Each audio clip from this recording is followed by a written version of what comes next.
Damn it. Dang it. Good evening, everyone. You Coming go in ahead. with I a gotta hit bang. one thing. All right, too cool. Welcome to another episode of Atlantic Bushcraft Adventures. Tonight, episode 140, and we're going to be chatting about a topic that some say is not super important, others say is very important. And depending on where you're going, who you're going with, and how long you're going for, I think is going to determine exactly how important it is to you. And the topic we're talking about is how much food do you take on an outing? And I mean, how much is too much? How much is too little? When do you take more than you think you should? When do you take less than you think you need? And these are all things you kind of got to think about anytime you're going out. And the funny thing is, you're kind of planning for an adventure there in the very near future, right, Ben? So this is probably going through your mind, which is kind of what brought the topic up, if I can make an assumption. Oh yeah, definitely. I mean, it is possibly the hardest part of my packing, and it's because, believe it or not, I enjoy food. I enjoy eating. I enjoy knowing that I'm going to be happy and comfortable. And so I overplan my food. I take more food than I need. And every time I come back from a camping trip, I have like excessive food. I come back with enough food for another trip. I'm like, we only stopped halfway through because I'm still good to go for many days yet. I was telling Melissa, funny enough, that when I, and Steve were out on the weekend adventure there, we kind of took a quick stock of food, and I think we were good for almost another week. Yeah. You know what I mean? There was a ton of food involved, which is not a bad thing. Given the circumstance, we could take the vehicles there. It was a little cooler, so there wasn't, a big worry of some of the food spoiling quickly, like eggs and, things that don't react so well in the heat. Yeah. And it was a good time. But, I mean, these are all, once again, all factors you have to kind of consider. Yeah. And it's so hard because like my next trip is with three other people. And I may be the worst in these three other people because I do eat keto. So I have some restrictions on food I will and will not eat. And so when you have people like that and people with, say, gluten or special dietary wants or needs, it makes it hard because everyone kind of wants to eat their thing. And they also want to, they're usually willing to share. When I go, most people generally say, oh, what we'll do is everyone will plan for one meal, and then you only have to take like one meal each. Sounds great, but is everyone taking everyone's stuff into consideration, or do they really understand? And there's the problem, is no, they don't always understand. And so for me, the downside, and I'm sure some of them are listening, is I feel bad about it. So then I'm like, well, don't worry about me. I'll handle myself, which also makes me feel a little bad. And so we end up with way more food than we need. That's the end result. Because I still plan. So, well, I'll take enough in case the guys want to try a bit of this. Or I got this. We'll take this. It's easy to do. And it doesn't take long. And you have, like I said, a week's extra food. Oh, no, and it was dead serious. And what I'm thinking to this is specifically because when we went out on our little outing, I wanted to bring something, and I was determined I was going to bring something that was keto friendly. And you and I would be chatting off camera, and I'd be like, oh, yeah, I'm planning to bring some deer steaks and some bread and some other stuff. And you'll just be like, well, the bread's not really keto. You can get keto bread. And I learned a lot about keto in this whole adventure. Like, don't get me wrong. I actually learned a little bit about it, and ultimately I did find something, and they weren't bad. But it is something to take into consideration. It was the first time that I really had to sit down and go, okay, is this meal I'm bringing going to be all-inclusive to everybody that's going on this trip?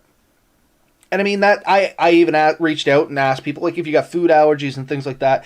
Because that's the other thing. Sometimes there's allergies that kind of seem a little weird to you. You know what I mean? Like, everybody knows about shellfish allergies and peanut allergies because these are the ones that catch the spotlight, and most people are aware of them. So, oh, I won't take any shellfish, or oh, I won't take any peanut butter. But there's other ones out there that are kind of weird. Like, and by weird I just mean not so popular. I used to work with a fella that could not eat black pepper. Wow. And I mean that. I put pepper in my meat. I put it on my sandwiches. Like, pepper is a staple of my food. If I didn't know that, I could have killed the guy. You know what I mean? Yeah. So. Yeah. Another popular one right now, I say popular, and that's maybe a misdemeanor way of saying it, but a lot of people are realizing they have a gluten allergy or intolerance. So I have a few friends that have this, and I've tried to camp with some of them, and that's one of the things. Like some of them are so sensitive that they won't even try food unless they've prepared it themselves. Because when what they found has happened is if somebody else prepares it, now all of a sudden they don't take into account something silly like soy sauce. Soy sauce is not necessarily gluten free, but it's not something you would think of as holding gluten. So Yeah, I you never throw would have guessed it. never would have guessed it, right?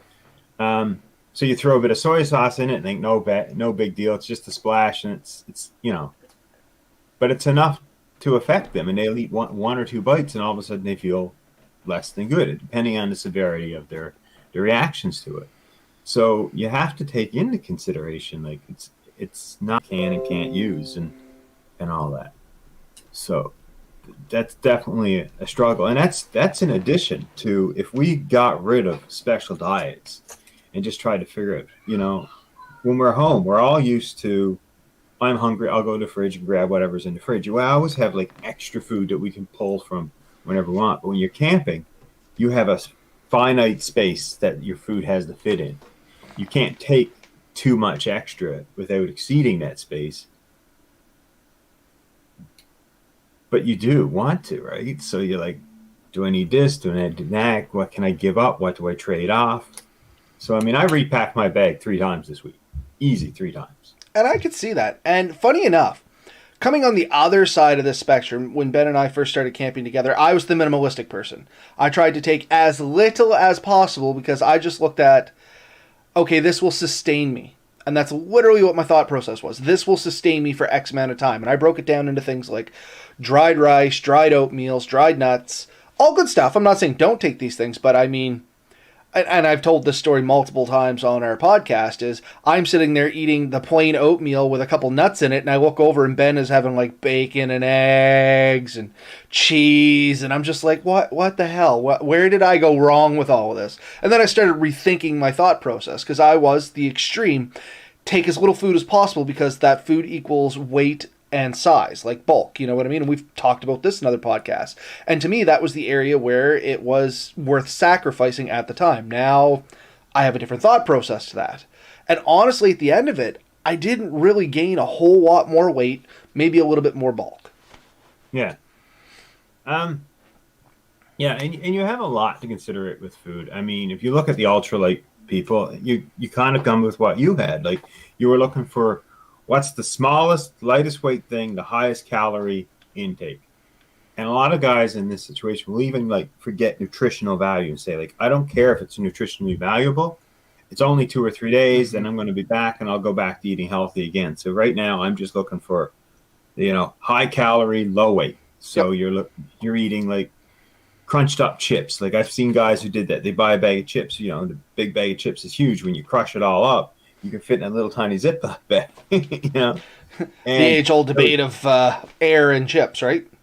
Yeah, you get rid of all that air of the chips. It's actually nutritionally or calorie dense. Guys would do that. They would eat almost powder and stuff. Whatever would just get them, sustain them through the day.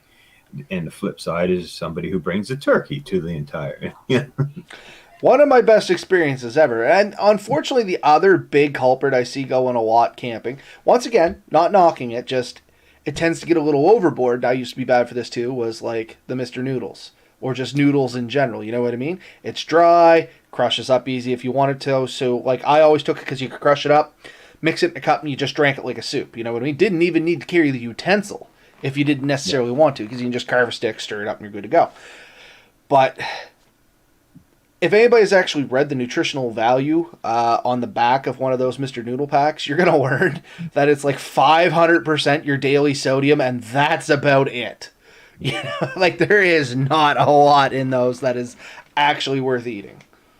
No, it truly is an empty calorie. And what I find, like personally, is empty calories, yes, they technically give you energy, but they don't really fill you up for any length of time. Half an hour later, 45 minutes later, you're starved and wondering what went wrong. And it's because, yes, you ate enough calories, so you're not exhausted, but the rest of your body's saying, like, well, where's the good stuff? Where's the minerals and vitamins you need to to properly perform. And funny enough, this is why I started going with oatmeal, because oatmeal for me, like you'd get, I'd always try and mix a little bit of stuff into my oatmeal. Don't get me wrong, a little bit of brown sugar in there, some flavor, stuff like that. And you would make your oatmeal. And oatmeal for me always used to, be the stick to the rib kind of meal. You could eat it and you'd still feel full for a little while. But even at a certain point, if you're eating oatmeal for, say, 3 days straight, which I had actually done in an outing prior to us going out, you're eating it feeling full, like you don't want to put any more in your mouth, and you still feel hungry at the same time. It is the weirdest feeling ever. Yeah. Because you're not getting everything else you need, and you're expending, well, generally when we go out as bushcrafters and things like that, we expend a significant amount of energy because we're playing with new toys that we got, be it a new saw or a bow or, some knick-knack, doodad, whatever that we want to try. That's, we usually, I know we've mentioned this before too, we save these things up, and when we go out, that's something we want to do. We want to try some new setups or a new tarp or, whatever. We want to try new things. This all becomes calorie-intensive exercises for the day. You know what I mean?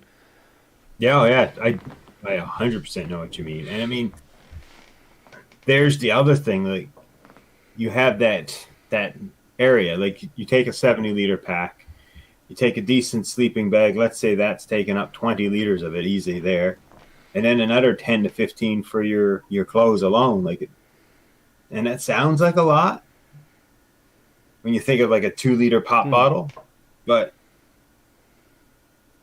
it's not, you know what I mean? Like a good sweater, an extra jacket, pants, underwear, it doesn't take long, and that's taking up a significant amount of, 10 liters, probably not far off from it. So then what do you have left? You want your shelter, how much is that taking up? Let's say another 4 or 5 liters right there alone. And your cook system, probably what? 4 or 5 liters in itself? Oh, maybe? definitely. And that's depending on the cook system you got. I've seen them take a lot. A good teapot, for instance. If you're traveling with a group, same kind of teapot you got, that's 2 liters right there, and it's just an empty pot. You know what I mean? You might be able to get the odd thing in it, but just due to the nature of that utensil, it's not really indicative of stacking things in it or nesting. It's just... Well, and man, I tried. I had like 3 cans of tuna in it, and I stuffed like some softer foods around, like little Ziploc bags, and tried to pack it up. But it's still awkward as hell to put in the pack. Not that it can't be done. It's just not the easiest thing to do. In the end, I popped it out. And I mean, I decided this time I really wanted a frying pan. So I went to the store and I bought myself a collapsible frying pan. So I'm kind of excited about that. A collapsible frying pan? Well, it's just a handle folds over. Oh, okay. Like, just shrinks down. And I'm going to use that this weekend. So I got some stuff like, what are you cooking? I mean, it's all adds into it, right? What are you planning on cooking? And then how are you going to cook it? Like, it's fine to say I'm going to cook everything over the open fire. I'm going to use sticks, but like, are you? Maybe, maybe not. Frying an egg right over coals? Yeah, maybe you can do it. I've never tried. I don't think I've ever tried either. Well, I'll flip a rock on top of it and I'll cook off the rock. Sounds good in theory. But you have to find a rock that's flat enough and thin enough to actually put the heat through. Because what a lot of people misunderstand is they grab a rock that's like, 4 inches thick. Oh, I'll cook on top of that. I'll heat that up. Well, you're a good 2 days heating that thing up enough to actually cook on it. You're ready to go home by the time you're actually able to do anything with it. I don't want the egg anymore. I'm boiling it. But that is an important thing to take into consideration, is how are you going to prepare your food? Most of us do like to say we're going to do most of our cooking over the open fire. Yeah. But are you going to throw it right on the coals? Ben, you and I have done this. It works. Would I want to cook every meal like that? No. Can I cook an egg like that? I don't know how. I'm sure it can be done, but I don't know how. And then you'll get I'll take tinfoil. I can fold that up and cook over the coals. That's great. But you don't get a lot of repeated uses out of tinfoil, so now you're taking more and more and more and more tinfoil. Maybe it's worth just taking a small pan. All things you got to weigh out for the food you're going to prepare. If you're only preparing one steak, for instance, might be worth wrapping it in tinfoil, throwing it in the coals. You know what I mean? If you don't have any other foods you're going to need a frying pan for. That makes sense. But if you're taking like eggs and onions and steaks and you're planning, it's cooler, maybe winter, you can keep your meat and stuff. It's going to keep for a few days and you're going to be frying foods repeatedly. The tinfoil trick's going to get old fast. Yeah. So yeah, that all plays in. But figuring out the food, I mean, honestly, The absolute best way, and I refuse to do it for some reason, my mind just will not let me do this, is to literally plan out every meal. Is say, okay, day one, I'm going to have this for breakfast, this for lunch, this is my supper, and this is my snack. But even when I do that, I end up realizing I didn't have lunch that day. You know, we were busy, we were occupied. When I go, I stop doing a schedule. And that's the thing, is I don't want a schedule.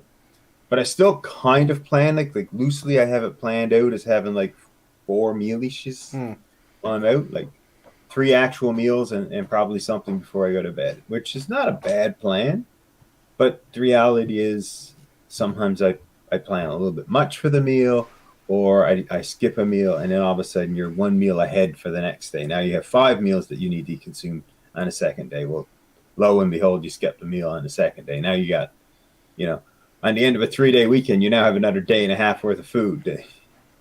And something I find, even if I stick to the planned meals and stuff like that, because much like you, I do that, I still tend to eat less per meal than if I'm at home, which makes no sense because I'm working harder in the woods, I'm more active, I'm burning more calories, but I generally tend to eat less. You don't want that bloated, full feeling, which a lot of us tend to get at home because we can sit down, we can enjoy the meal, we know the meal's done, we're going to flip in front of the computer or the TV, flip something on, kick our feet up, and that's the end of our night. As where when you're in the woods, you know, okay, I'm going to eat this, and then I still got to go and either build my lean-to, or I want to try setting these tarps up, or I want to go fishing down the river. Like, there's things you want to do, so you don't want to be that uncomfortable full. So you do tend to eat a little bit less, and that's something, one of the things I wanted to mention through this, and it was a good time to include it, was you generally, and it's not a broad brush, but if you go out a few times and you start tracking things, generally you tend to eat smaller meals when you're out in the woods. However, you tend to eat more frequently. Does that make sense? Yeah, yeah, for sure. And one strategy there alone is to just pack a lot of snacks, lightweight. And I've done this. This is a good one where you take like a Ziploc bag per day that you've put like trail mix in and say, okay, this is what I'm going to eat for trail mix for the day, and this is my breakfast. And plan the trail mix is essentially your lunch, and then still plan a supper because everyone wants a supper, I think. So one big meal at the end of the day when you finish your stuff, and that kind of works. Like that's a good strategy. But then here's where I fall down with. I plan. Well, what if I want a snack at night? What if I'm having a fire and I want to cook something over the fire? Because cooking something over the fire, you got to admit, is awesome, right? It's late at night, or it's getting into the evening, and it's time to cook. So now you decide I'm gonna get some smokies, or I'm gonna get a wiener, or I'm gonna do some marshmallows if that's your thing, or whatever. You're just gonna have something to cook over the fire. I don't care. It could be pepperoni, like all things that I usually do pack for this sort of thing. I end up packing what's equivalent to a meal for that per night, right? Sometimes by the time you get to supper and it's so dark so early now, you're just like, well, gee, I'll have that instead. I won't even bother with what I had planned for the supper. I'll just do my right. And we do fall into that trap a lot. Like when I plan my meals, for anybody that's listening and wants a suggestion, bigger guy, the way I do it is I plan for 2 meals a day.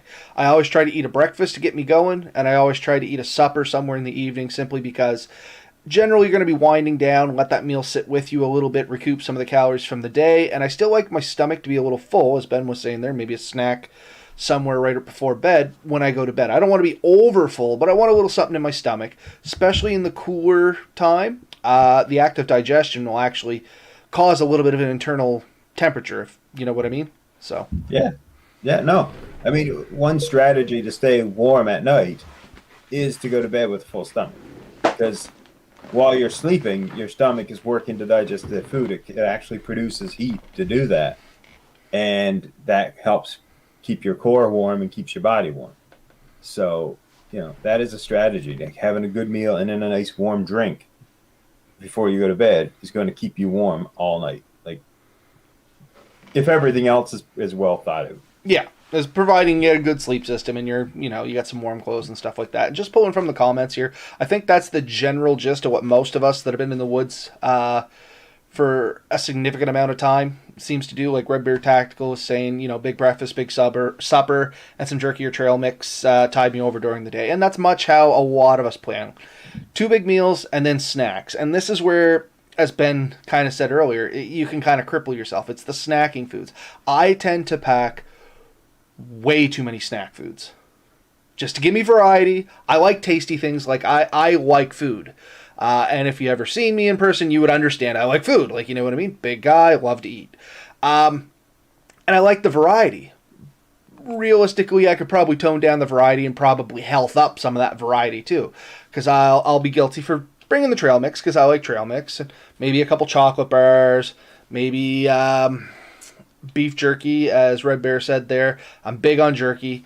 And then crackers, they tend to find their way in there. Maybe some cheese, and then it starts going off the rails really, really fast. And sometimes I end up bringing so much variety that I never actually have a whole lot of any one thing. Have you ever fallen guilty to that? Oh yeah, I mean, I think I felt guilty of every food faux pas when you're in the woods that there could be, except maybe not taking any. That's something I wouldn't do. But yeah, you definitely do. You can say, okay, I'll take all these meals and I'll have like a variety because I don't know what treat I want. So you'll have maybe gummy bears and trail mix and chips and cheeses and yeah, exactly what you described. Like you have a whole bunch in there. And I've been with people that have done various things. Like I know one guy, he has a small container and he stuffs this thing full of every treat he can. He's like, this is each person gets one of these that is in his group. And that's your food for the week. Like you ration it out. Like if you eat it all on day one, you're done. But So something in the comments here I want to bring light to because I want an answer to this because I've been curious since I read it. Scott, out and about. Favorite lunch is a trail mix peanut butter burrito. What are you using for the bread? I want to know. Are you using like just a bread rolled flat? Or are you actually using flatbread, pita bread? I'm curious because I want to try. Not gonna lie, I want to know what your suggestion is there because this actually sounds pretty tasty. In all honesty, and it sounds like something that I could probably get into pretty quick. A little trickier for you, Ben. I understand the carb thing, but not really. So I buy, I think it's protein up, carb down. It used to be called. The carb down thing I think disappeared from the title, and in fact they have a bit more carbs than they used to, but they're still better than most. So I buy these protein ups, which is a wrap, and I was at I think it was Costco, and I found the powdered peanut butter. So I actually have a little Ziploc bag with an amount of powdered peanut butter, and I think you mix it 50-50 with water, and it makes the paste. So I have that, and I am planning on taking up some of those protein ups. And I also have a little thing of mayo, and I got a can of meats, like sandwich meats. And those are some of my plans. And I've taken a little bag of spinach, and I'm going to throw some spinach in it, roll those up so I can do peanut butter and trail mix because I have a bit of trail mix. It's a keto version I found at Costco. In fact, Costco has been a great place for me to find good options, right? Like they have keto breads and all that, and they have great big bags of snacks and nuts and stuff. So if you're into that stuff, go there. And I mean, even if you're not into keto, great options. Scott simply said it was a tortilla, low carb variety.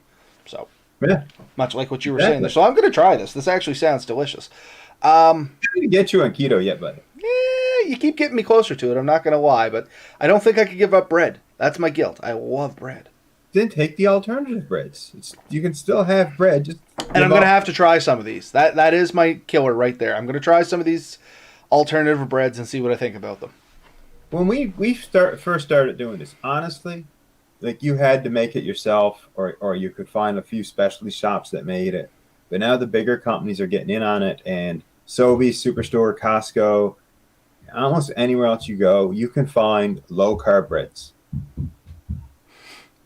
I'm going to have to try them. I feel like they're going to lose some flavor, but I've heard lots of people, including yourself, say they taste a little different, but still good in their own right. Texture might be a bit different. Flavor, I think, is pretty on par. I mean, bread's really flavorless anyway. Yeah. The beauty of bread is what you add on. It's the butters, it's the cheeses, it's the jams, if you're into that. jamming keto is a little tricky, but doable. There are options, right? For sure. Oh, for You can, sure. right? Um, Um, so, I guess staying on the keto topic, how do you find that affects your snacks? Because does that give you the same variety, or would it give you more variety, less variety, or is it well, just one of those things you can balance it off and you just gotta, be attentive? definitely anytime you have eliminated a food or a type of food, you're going to have less variety. But what I found is it's popular enough now, which really helps, is there's options out there. So don't worry about that too much. Like you type in any food you like as carby or low carb as you think it is, and then say keto in front of it, and somebody has come up with a solution. And that's fair. But how do you Right? find as packing that? Because we were talking about, dietary restrictions. Does that add more bulk or not really noticeable? It's I find it's not as bad anymore. When I first started, where it was harder and there was fewer things and you had to do it, you really had to think things through. But now that I'm kind of used to it, I don't like I can go a day without eating. It doesn't really bother me. I know that seems shocking to you, No, I but get it. right, I can. I just most days eat because I think I should, and that's fine. You know, but no, just figure out what you want. You know, set what our podcast about last week is. You set your goal and you work towards it. You set your dietary restrictions and you work towards it. And you just find solutions. Solutions will basically come. And Uh, I agree. Just quick shout out to Jacob Thomas. Apparently, first time he's joined us. He says he's never seen us live. So welcome to the show, Jacob. Stay for the entertainment. Something about Came for the disappointment. curiosity, stayed for the entertainment. And I know some of you out there right now are wondering, well, how did this whole show talk about just eating keto? And it's not talking eating keto. The point behind our little conversation here is even with a dietary specialty, Ben needs to go keto. It's still very much doable to plan your meals and figure out how much you want to take. And this is why I asked if it was more bulk, less bulk. Because, yeah, okay, Ben is keto friendly. That's his choice. That's how he likes to eat his meals and stuff like that. Still very doable. Somebody that's lactose intolerant, same thing. Don't think that because you have some sort of restriction or some sort of choice in the way you eat, that's going to affect the way you go into the woods. There is no can't. You just got to be more creative in your cans. And we've talked about this, I think, in a couple episodes now. Yeah. Yeah. I mean, let's one for thing. Holy, wait a second. Sorry, I made a Nope, all glitch good. there. One of my favorites to start off with pre or post keto is bacon and eggs. Yeah. Perfectly fine. And who doesn't right? like bacon and eggs? I mean, if you don't like bacon, unless it's, lifestyle choice, you don't eat meat. I understand that. But if you eat meat in any variety and you don't like bacon, there's something wrong with you. Bacon goes well with everything. Bacon is a food group. It is in our world, right? And I do understand some people have chose not to eat bacon, and that's fine. You can restrict any food out of your diet and still find perfectly plausible alternatives or options. Oh, for But sure. there's one. The other one that I do kind of miss, I haven't found a really good alternative to it, is just your beans and wieners. Beans, we've talked about this before. Very high in carbs. And it's one of the things I wouldn't have guessed, but after thinking about it, of course it's high in carbs. But I would have thought, oh, those are so high in fiber. But once again, if you get interested in keto, definitely shoot Ben an email. He can talk you through more of this. I'm not going to pretend to be any kind of expert because I still bug Ben repeatedly about it. But yeah, beans, a lot of carbs in them, wasted carbs. Yeah. But then we had oatmeal, and I said, well, I don't eat oats, but I do have an alternative that you've tried and enjoy. Like, Oh, no in fact, meal. If you guys haven't tried that, find a recipe, try it. It's delicious. It actually can replace oatmeal in a heartbeat. yeah, and it is, I think, very nutritious. Like when I look at the numbers, it's good. It tastes good, and you can do the same thing you do with oatmeal. Throw a few fruits in it, throw some chocolate in. I mean, I throw cocoa powder in it, or cocoa powder, whatever you call it. I throw two or three spoonfuls in, and it's very chocolatey. It's kind of like a pudding type thing for me, and it's honestly a breakfast of mine almost throughout the week. It's something I can quickly mix up, throw in my bag when I get to work. When I get a break, I quickly scarf it down. It's just something I enjoy. It's quick and easy, and it definitely gives me my fats and my protein and stuff that I need to get through the day. And I find I have better energy for eating things like that. The other thing, and I think everyone should eat this, like regardless what your dietary beliefs are, green leafy vegetables.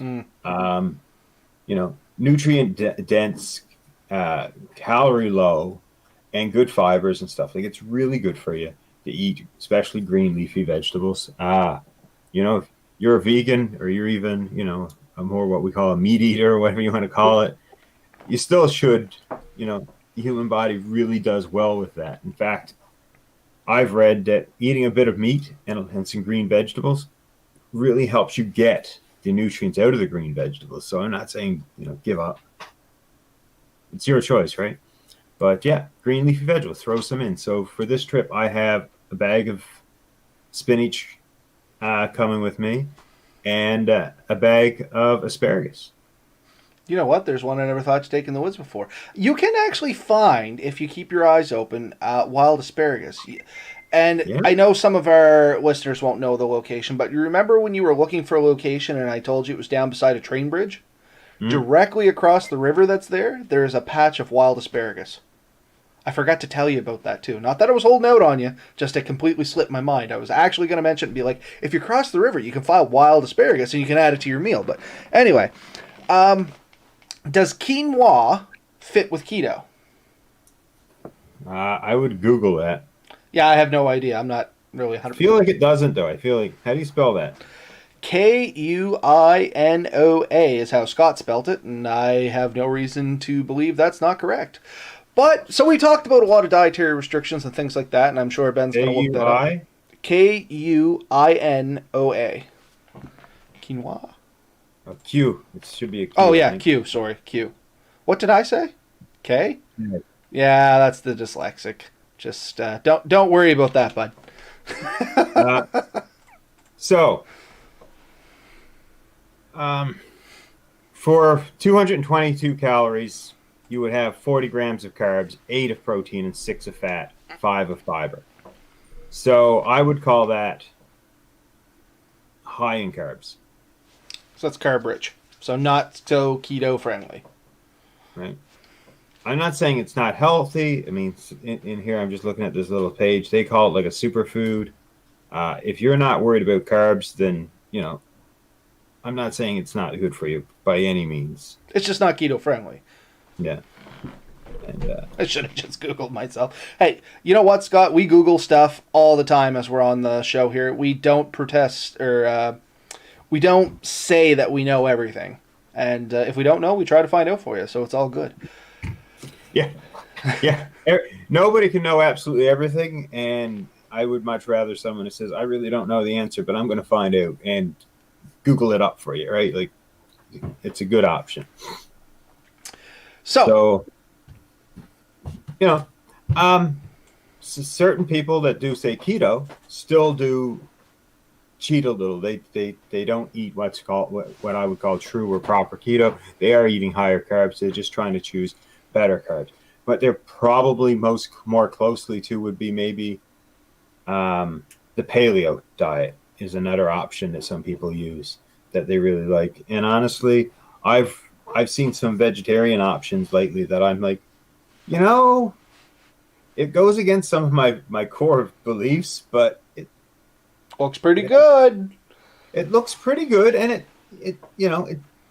everything I can see seems to tell me that I could be perfectly healthy eating that way. So I've had some pretty good vegan stuff. Just gonna say.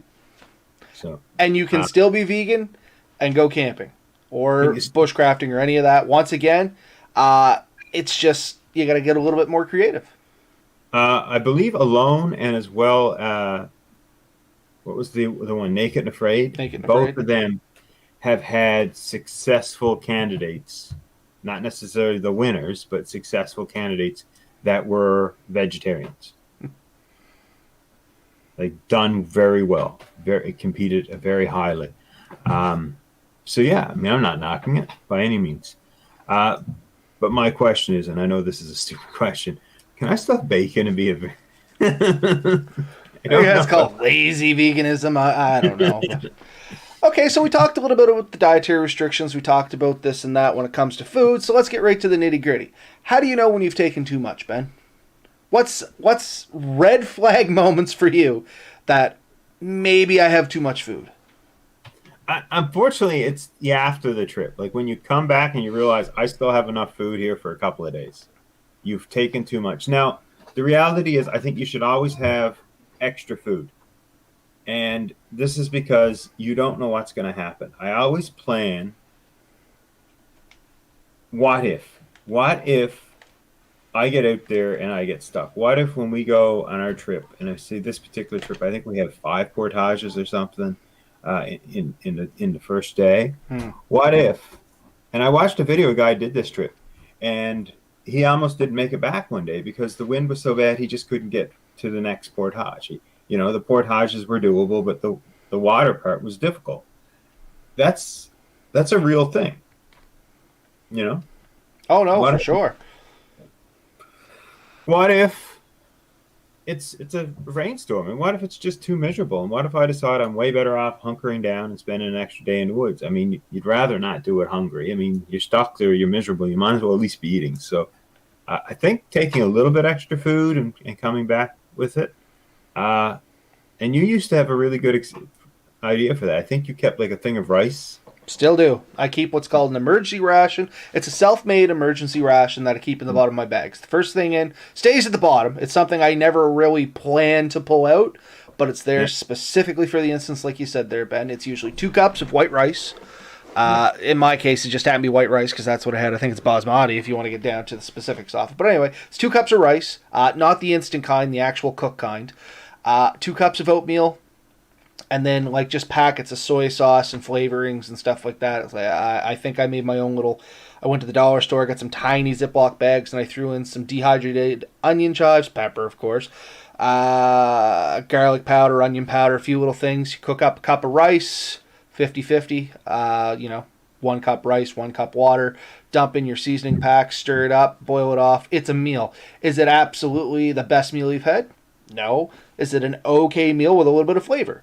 Yes. You know what I mean? It's going to get you through a day. It's a kind of, once again, what I call a rib sticking meal. It stays with you a little bit, but the reality is, it's you're still going to be a tiny bit hungry. I'm not going to lie to you, but you won't be starving. honestly, to me, if you throw some meat protein in there, you're going to have a pretty good meal. So what if I was to consider something similar to that? you know um, I would probably just throw in a small can of tuna, salmon, ham, turkey, whatever, just a can of meat. And that's Just exactly what I do, and I take the exact same thing as a legitimate meal. yeah. Playing the same thing, but throw a can of fish in there. I mean, and as canned food, it's generally considered, like non-perishable for the most part. So you can have it in there for months, years if you want, and not have to really worry about it going bad and being an issue. Uh, and what's it really weigh? Like half a pound, maybe? We've joked about it in the past that a light bag for me is around 50 pounds. So, I Yeah. mean, as long as I'm not going ridiculous with the weight, I don't mind a couple extra grams or a couple extra ounces here and there. And what most people are saying in the comments are exactly what you said, Ben. It's better to have a little extra food than not enough. Yeah. And it could be you needed to stay for a day, or in your guys' instance where you're going out, what happens if somebody loses a bag or rolls a boat and they lose their food? You should have a little bit that you could probably get, a buddy through for a day or two as well. There's 4 of, I think. There's you plus 3. So if Yeah. everybody had enough for one extra person for one meal, if somebody completely lost their food, you're still covered. And I mean, you could divide up some of your food and stuff like that too, but I could be off, but I think the sad thing is the 4 of us have pretty well planned enough food for ourselves and at least one other person for the whole trip. yeah. So we really are going in with food for 8, and we only have 4 people. And so we're going for 4 days, which means we now really have enough food for 4 people for 8 days. And, if the trip goes well, it's going to be a struggle to convince us to leave when we're supposed to. Which our work's going to find out about this. They're going to come out. They're going to yell at us and tell us we need to get back to work. It's not appropriate. and I understand. They're right, but it's fun to get out there. It's really fun. I mean, planning the meal is a big part of the trip. I really enjoy before you even get out there, because this is the thing. Like, when you're getting in the woods for 3 and 4 days, it is an adventure and it's a plan, and you're planning out your trip and you're planning where you're going. But you always have to have plans B and C, right? Yeah. So our plan is to go to a specific destination and stay there. But what if we get back there and there's already someone there? Or what if the area is not acceptable to us at that time for whatever reason? Now we have to go to plan B, which means we had to take, because where we are hoping to go, has a set shelter. So it would be great. We could theoretically not take certain gear, but the reality is we don't know if we're going to get that. So we have to take tarps and shelters and stuff that we're not even necessarily planning to use. We're taking extra food that we're not planning to use. We're taking warm gear that we're not planning to use, but you need it just in case, which all adds bulk, and it's much like food. Once again, rather have it and not need it than need it and not have it. And food is one of those things. There's not a lot of compromise when you do need it. If something goes wrong, you get held over for 2 more days and you're out of food, it's going to be the longest 2 days of your life. If you got 2 days, you're held over, you got decent food, and it's terrible weather, it's still going to go faster than if you had no food. And I know this from experience. I've been held over in places with no food, and it sucks, because at a certain point, you realize you're hungry, and then you get it out of your head. Things is good for a little while until it comes back, and then it's all you can think about. And once you get to that point, it makes it miserable. Yeah, there's nothing worse than being hungry and no way to solve that problem. You know what I mean? And I do hear a lot of people say, oh, I'll take minimal food and I'll forage for the rest. You got to be real confident in your foraging capabilities, as well as you have to be very confident that there's going to be said food to forage in the area you're going. Because I've gone to lots of places where I should have had tons of sorrel and stuff like that, where I could get some lemony flavor into some stuff I was frying, found none. You know what I mean? Or this is an area, it's a little marshy, there's a lot of ferns. I might be able to get fiddleheads or forest cucumber or, stuff like that. Found none. And I'm not good at foraging, don't get me wrong. Other people might have found other stuff, but I'm going into areas where I know should be polluted and the stuff. Absolutely not there. For whatever reason. Well, I mean, this time of year, too, late fall, a lot of the leaves have already gone. A lot of the good forageable food is already starting to be used up. I mean, as we get more into the winter months, your foraging options go down generally. Your best foraging times is probably 4 or 5 weeks ago, and from late summer, so probably late August to mid October. Yeah, our weather's been staying warmer. You might get a little extra out of it now, but I wouldn't count on it much, like you said. So it's there's a lot to consider when you're going, and counting on foraging, like you said, I think foraging needs to be the backup plan, not the primary plan. It's a great thing to practice while you're in there, but never depend on it. And I have had success. Like, we've been and we found a large amount of chicken of the woods, and I've cooked up a huge meal of chicken of the woods. It was awesome. I've gone in on trips where we could go fishing and provide food with fishing and done really well. I've also gone in on trips where the plan was to go fishing and done really poorly. And it's like, well, good thing we weren't planning on having fish every night, because we're lucky to have any. If it had been me, our first trip out, I would have starved to death. Just saying. But we did have fish. Oh, yeah. But, that's the reality. Sometimes you're just going to have bad luck, and somebody besides you could have great luck. Yeah. Oh, man. Ice fishing. I am never, ever, ever doing a trip ice fishing where my plan is to provide with solely the fish I pull from ice. Have you actually caught anything ice fishing yet? Yeah. Not that I'm aware of. If I did, I was younger and I've forgotten completely about it because I used to go a fair bit as a kid. Hmm. And no, I don't. I don't remember a successful ice fishing trip. I remember seeing other people catch them. I still think it's black magic or lies, but Somebody's under the water hooking them on there for you. So they Jeremy wait till I Grant, turn my head and they just hook one they took from the store or something. I don't know. Big Sam, look at this sucker, frozen, cleaned, and gutted all at the same time. Jeremy Graham, every trip I go out, I plan on eating a heavy meal each day, and I do not put in extra meals. After a 3-day trip, I usually do not have to worry about having at least one extra meal, if not more. And we said that at the start too, Jeremy. Not sure if you joined in there. You tend to eat a little less when you're out in the woods. You plan for a heavy meal like you would eat at home, it's going to do 2 meals in the woods. But instead of sitting down and eat 3 meals at home, you might have 6 meals out in the woods. Is the other flip side of that. Yeah, yeah. I mean, if you're at, and this is the other thing too, I guess.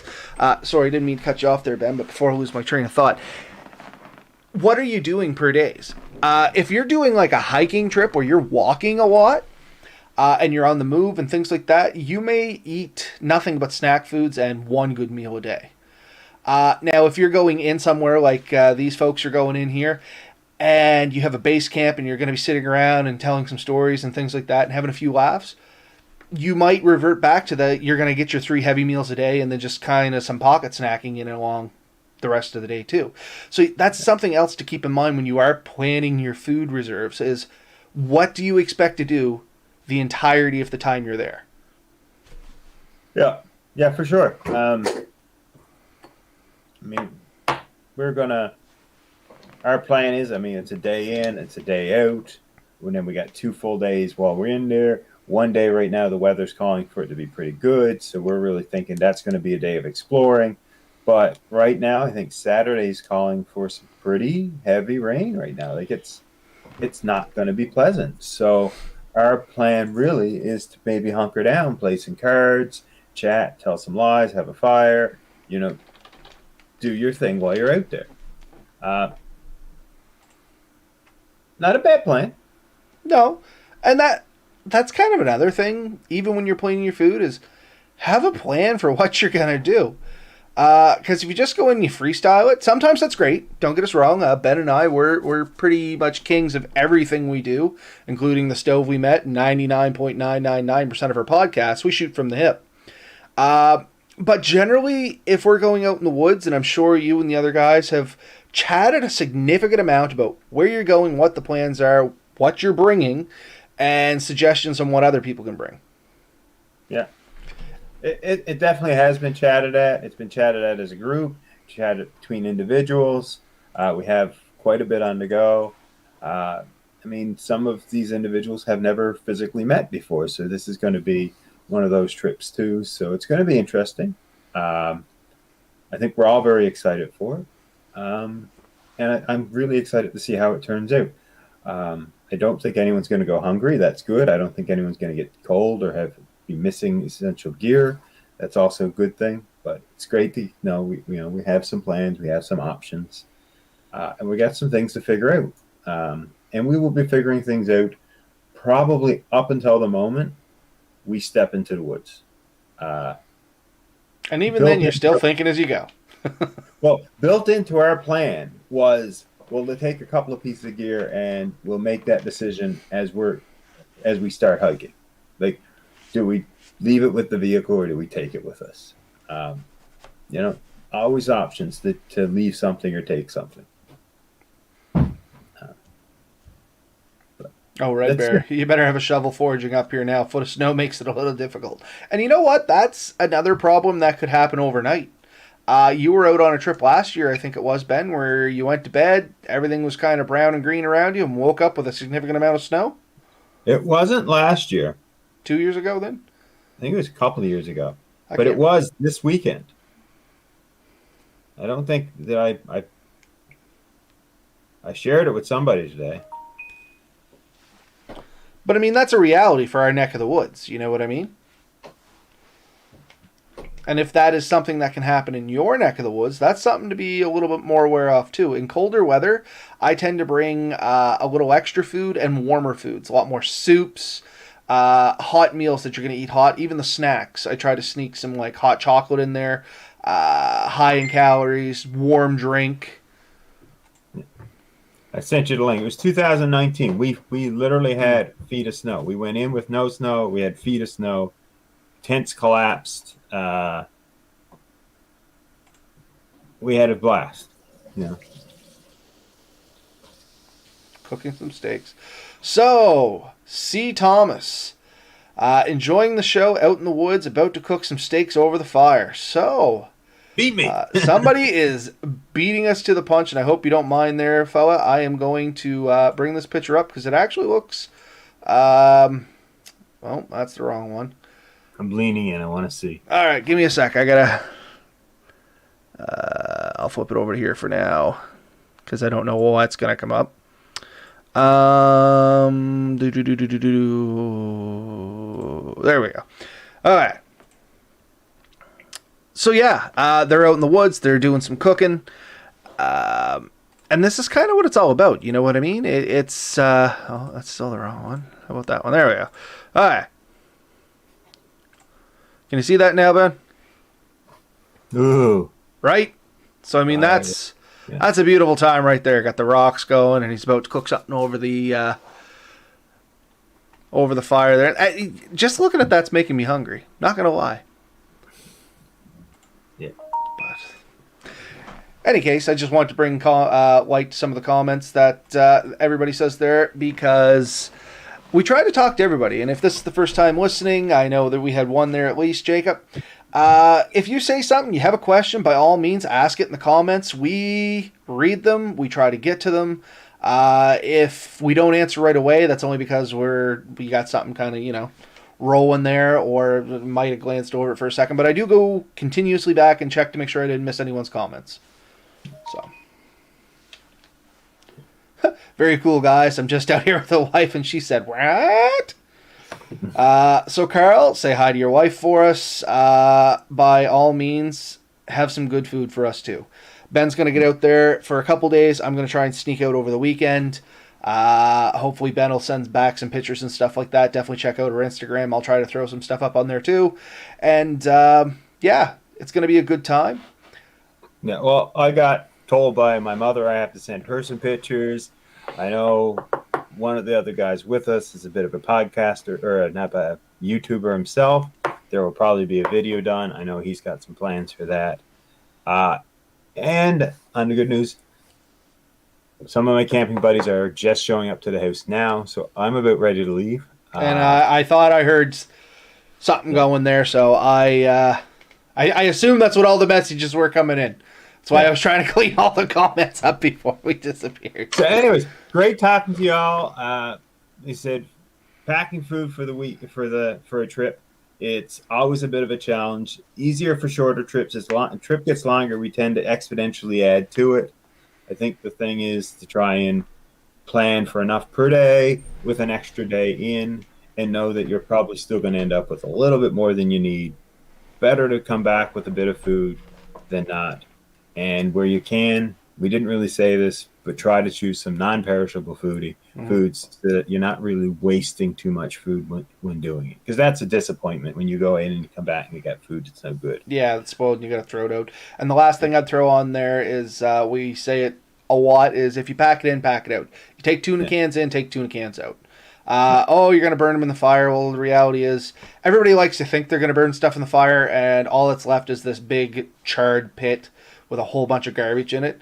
Just crush it up, throw it in a bag, take it out with you. It's way easier, way cleaner. Even if you are going to burn it, it's less chemicals in the ground and stuff like that. I mean, we're guilty of it. We burn some stuff. I'm not going to say we're absolutely the picture of perfect here, but we do tend to take out a lot of our stuff. If we have like cans of pop or adult beverages or tuna cans or stuff like that, we don't try to burn them. We just crush them down, throw them in a bag, drag them back out with us. Where I can, I try to make things better than when I showed up. So if you see a couple of pieces of garbage in, you can take it out. Sometimes you get in, it's just too much. Like I can't even dent that. So that's the disappointing ones.